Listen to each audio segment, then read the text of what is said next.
I think it's time to get back to basics. There are so many habits out there, and videos or articles about them can sometimes feel really repetitive, confusing, or contradictory. But in between all of the magical CEO morning routines, there are some very basic, very universal habits that will indeed fix 99% of your problems. Sometimes we don't need the multi-million-dollar highbrow habits for optimized success that YouTube is always throwing in our face. Most of the time, we just need a few basic habits to feel happy and productive on a day-to-day basis. In this video, I am going to give you a list of those basic habits, show you a schedule for how I like to fit them into my life, and propose some tips for you if you have trouble fitting the basics into your own schedule. Okay, let's get on to the video. Okay, so I'm gonna demonstrate this here, drawing out just like a typical week that I would have and fitting in these habits around it. So I'm gonna go ahead and first start by just drawing the work schedule I typically have. Then we're gonna fill in things around this. The first habit that will fix 99% of your problems is getting good sleep. And I know we have all heard this before, but sleep is truly the most important thing for your overall health. Good sleep supports our attention, our immune system. It supports our emotional stability. Sleep even improves your long-term memory and overall brain health. But I know a lot of us struggle with getting good sleep due to a number of problems. So here are a few tips that make falling asleep and staying asleep a little bit easier. The first one is seeing sun as soon as you wake up. I got this tip from the much beloved brain scientist and podcast host Andrew Huberman, and have been trying it for about a week now, and it really makes a difference. Getting sunlight in your eyes first thing kickstarts your circadian rhythm and releases important chemicals in your brain and body that then signal when it's time to go to sleep 18 hours from when you wake up. I like to get to the roof of my building and get about 10 minutes right away when I wake up. It is really amazing. So I've budgeted in 8 hours of sleep here on my calendar, and usually I will build this into my morning routine, the sunlight thing. So sunlight, literally for just 10 minutes when I wake up. Also, when you go to sleep, using a sleep mask is a huge habit that I found that really helps me. I find it really hard to sleep if I'm not in total darkness, but I have an apartment building that doesn't have blackout shades, and I have a partner who sometimes needs the light on after I want to go to sleep. So using a mask makes it possible for me to tell my brain it's time to sleep, even though I live in an environment where I can't have the perfect conditions all the time. The second habit I want to talk about that is essential and will fix so many of your problems is planning your day. Guys, I am a productivity and planning YouTube channel. You guys know I like planning my day. I have tons of tips and tricks on my channel already for planning your day, but trust me, planning your day, planning your week, planning your month is so important because it enables you to think more intentionally about your time. So if by some coincidence you are watching this and you are not normally a planner the way that most of my audience is, plan your day. Just start planning your day. So the app that you see me using here is AccuFlow. They are also kindly sponsoring this video. What I like about AccuFlow is that it integrates all of the other to-do list and productivity apps that you have. So you can integrate Gmail, Google Calendar, Asana, Todoist. You can integrate all of that into AccuFlow and manage your daily planning, your tasks, and your calendar in one place. So you can see I have my tasks here on the left and then my calendar here on the right. But one cool thing about AccuFlow is that it makes daily planning specifically so easy. So if you see down here on the left-hand corner, there's a little rituals label, and under rituals, you can create things like a daily startup ritual or a daily shutdown ritual. I just have their default daily planning ritual in there right now, and I'm gonna walk you through it. So if we click on daily planning, it will then prompt you to review yesterday and think about pending tasks, so upcoming tasks that you need to do. So you can see I can review yesterday's work, all of the events that I had, and the tasks that I got done. I scripted my video on Play, which is actually, it should already be up on the channel if you want to go check that out. Link in the cards. And then it shows you pending tasks. So I believe this is anything that I scheduled for yesterday and didn't get done, but because I did everything that I needed to do yesterday, which was basically just script a video, I don't have anything in pending, so that's fine. So I can go ahead and move on and click next and review today. And then in my view for reviewing today, you can see all of the events I have upcoming for today. the tasks, any goals I have set, and then my inbox appears on the left instead of my previous day's work. And from my inbox, I can open up tasks and plan them for today. So now they will appear in my today view. Any tasks I have already scheduled for today will also appear in my today view. And then if I want, I can even just plan them on my calendar right away. So I have to look into plant care for a bunch of new plants that I got. Anyone who is a plant mom, holler in the comments. But I can just drag and drop my tasks onto the calendar and say, okay, actually I want to do this at 3 p.m. today. I want to look into the plant care and email all the information to my partner Tim, who I live with, who's also going to be taking care of the plants. So I can just drag and drop that onto my calendar. I can also do things like creating time slots. So I can add a time slot, which is basically just a stack of tasks. And I can write, say I want to do some cleaning in the afternoon, and I want to clean the kitchen, the bathroom, and wipe the windows.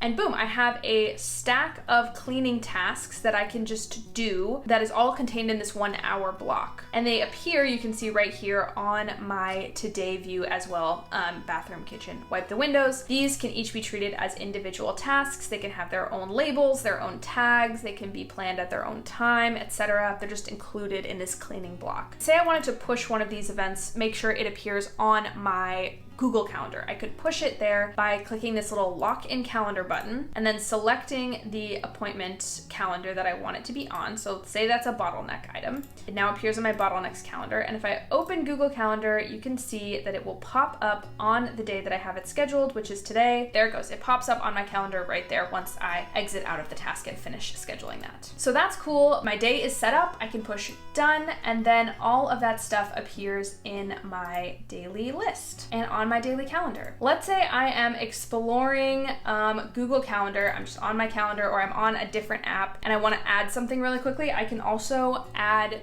via the command bar where you push option space, and AccuFlow's command bar just pops up. So I can add feed the cat today, and then via natural language processing, this will put it on my today list. So then we go back to AccuFlow. It says task was created successfully, and then at the top of my list, feed the cat appears. If you want to try AccuFlow for yourself, go ahead and check out the link in my description box below for a free trial. It's definitely something that will change your productivity game. Lastly, I want to mention that if all of this feels really complicated or you don't know how to integrate your apps, they do offer one-on-one user onboarding, so it is super handy. They'll walk you through every step so you can start planning your day with this tool immediately. On my calendar here, I'm going to put planning my day as sort of the first thing that I will do in a given weekday. So I'm gonna block off that first half-hour chunk for planning my day. You know, I should also bulk in working on the weekends because I often do YouTube on the weekends, so I'm just gonna block that out as additional work time. The third habit that I wanna talk about is engaging in play. I think we are all familiar with big ways to plan fun into your life, like vacation planning or going to a concert, but when was the last time you integrated play into your day-to-day life? When was the last time you asked yourself if you were having fun during your routine and responsibilities? I made a whole video recently on how to integrate more play into your daily routines and productivity habits, but the long and short of it is that making time to play, get curious, and experiment can really have a big impact on how we view our lives as a whole and how much joy we are getting out of our lives, even when we have things to do that we don't want to do. So I am going to go ahead and block out an example of an integrating play. Might be, I have to do the laundry every single Monday night. That's when I do my laundry. So I'm going to say laundry with new album. I love listening to new albums while I am doing mundane chores because it gets me moving, and also my mind is not just consuming the same old music or podcast that I'm used to, but specifically something new that I found. So that is one way to integrate play, but you can of course do it in many, many routines. Again, that video will be linked up in the cards for more info. So the fourth habit that I want to talk about is moving your body. This is a habit that should come as no surprise to you because everyone recommends it. but I am personally loath to say exercise here because exercise can carry connotations of strenuous physical activity, which is not really possible for everyone, either due to time constraints or disability, but I do think everyone can benefit from a little bit of movement, whether it's just stretching in place or at your chair or doing high intensity training. It is true what they say about the benefits of movement, that moving your body a little bit each day can help reduce your risk of tons and tons of problems, but specifically the stat I recently saw was heart disease. It reduces your risk of heart disease by up to 30%, which is insane. Studies have also shown that these benefits do not just come from concentrated exercise, but are achievable by breaking up movement into small chunks throughout the day. So even if you're not going to be as fit as someone who runs like a 5K every single day,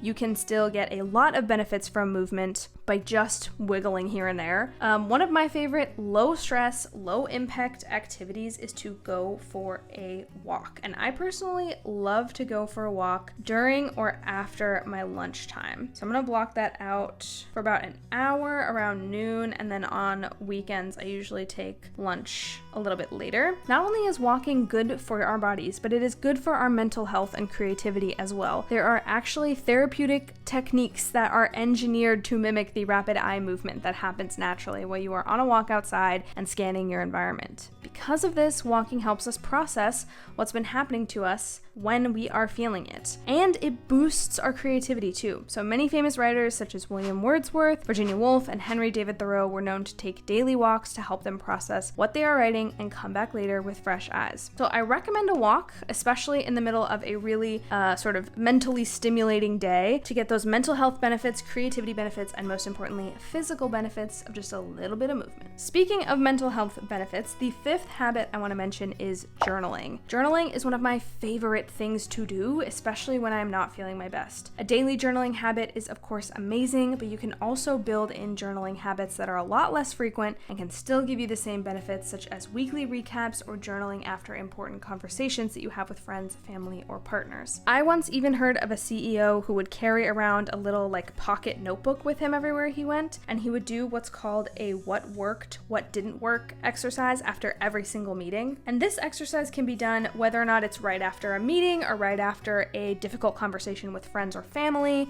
You just need to write down a few things that worked and a few things that didn't. So let's say I am doing this journaling exercise after a stressful conversation with my mom about planning a vacation coming up. So what worked about the conversation? Well, I stayed calm, even though maybe it's stressful to plan vacations with my mom. Mom, if you're watching this, it is not stressful to plan vacations with you. This is just an example. So maybe what worked is I stayed calm and I didn't get really too invested in the emotional outcome or something. What didn't work was that I didn't come prepared. Maybe I didn't have my notes, or I didn't have the various excursions I wanted to do while on this trip with my mom, and she just didn't give me anything because she didn't have anything to work with. But maybe what worked is we had dinner while discussing. And that was a nice activity to share while we were also talking about this upcoming trip that was kind of stressful. So this is just one example of how you can use this journaling technique. I really recommend the more traditional longhand journaling technique at least once a week. Obviously, a daily journaling habit is awesome. If you can put some daily journaling into your night routine or into your morning routine, I super recommend it. But I'm not going to hold myself to that. I'm just going to give myself a generous block of journaling time on a Sunday when I'm not really doing anything anyway, to journal and reflect. Building these reflection blocks in either of a week or of a day is going to really, really help your mental health, and it's going to help you understand and process what you're going through on a day-to-day basis. The best part is you can bundle these habits together if you are short on time. When you go outside in the morning to see the sun so that you can get better sleep, try bundling that with a walk so that you get your movement in for the day really early. Make journaling about the previous day part of your daily startup rituals. And through all of it, make sure you are engaging in the principle of play so you can have a little bit of fun. Speaking of play, if you want more information about how to integrate play into your daily life for productivity, I have a video about it right here on the screen, and I will leave that there if you want to keep hanging out. But if not, thank you so much for watching, for being subscribed, for being awesome. I love you so much, and I will see you in the next one. Bye!